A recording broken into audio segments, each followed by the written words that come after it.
Hello प्यारे बच्चों, आज हम समझेंगे लसीकाप अंग के बारे में कि लसीकाप अंग क्या होते हैं। ये बायोलॉजी क्लास 12 जो मानव स्वास्थ्य तथा रोग चैप्टर है उससे लिया गया है। लसीकाप अंग, कुछ अंग होते हैं हमारे बॉडी में, तो वो कहाँ कहाँ बनते हैं, उनका क्या क्या कार्य होता है।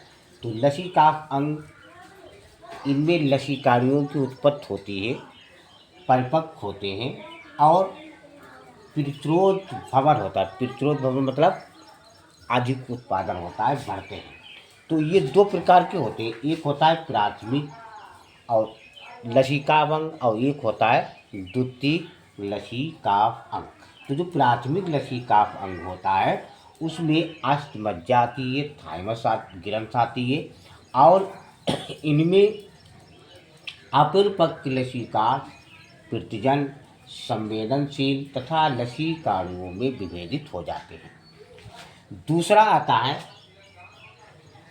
द्वितीयक लसीकाम में, जैसे प्लीहा, जिसको तिल्ली बोलते हैं, स्प्लीन बोलते हैं, लसिका ग्रंथियाँ, टॉन्सिल आता है, हमारे गले में होते हैं, तथा श्लेष्म यानी लिम्फाइड ऊतक, जिसको माल्ट बोलते हैं, आज परिपक्व के बाद लसीकार द्वितीयक लसीका अंग में पहुंचकर प्रतिजन के साथ पारस्परिक क्रिया करते हैं।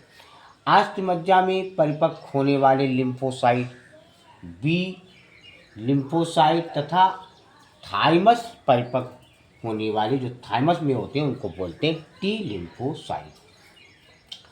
अच्छा, अब ये तो द्वितीयक और प्राथमिक लसीका अंग हो गए।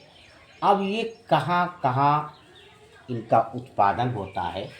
ऊपर सारे अंगों के नाम तो बता दिए, लेकिन अब अलग अलग समझेंगे थोड़ा विस्तार से। जैसे लिम्फोसाइट है, जिसे अस्थमज्जा होती है, इसको बोन मैरो बोलते हैं, तो यहाँ लिम्फोसाइट का उत्पादन होता है तथा बी लिम्फोसाइट यहीं पर परिपक्व होती है, तो बी लिम्फोसाइट होता है। एक थाइमस ग्रंथ यहाँ नाम आया, तो थाइमस ये एक ऐसा अंग है जो टी लिम्फोसाइटस यानी यहाँ परिपक्व होते हैं।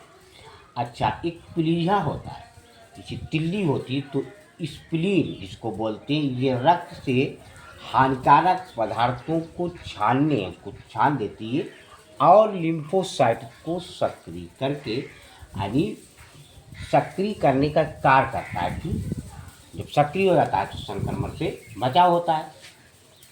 एक होता है लसिका ग्रंथ, जिसको यानी लिम्फ नोड्स बोलते हैं, ये पूरे शरीर में पाए जाते हैं तथा लिम्फोसाइट को सक्रिय करते हैं।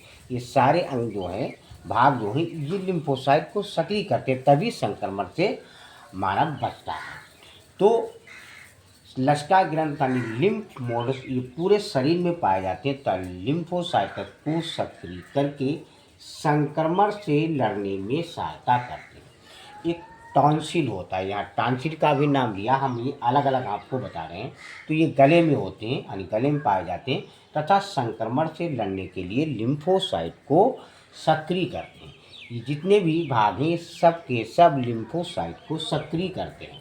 श्लेष्म, जिसको माल्ट बोलते हैं, यानी इसकी फुल फॉर्म होती है म्यूकस एसोसिएटेड यानी लिम्फोइड टिश्यू। ये श्लेष्म झिल्ली म्यूकस मेम्ब्रेन में पाया जाता है, जिसे हमारा पाचन तंत्र होता है, श्वसन तंत्र होता है या मूत्र जननांगी होती है। ये पथ और संक्रमण से लड़ने में भूमिका निभाते हैं। अब लसीकाव क्या होता है, अब संक्षेप में समझ लीजिए।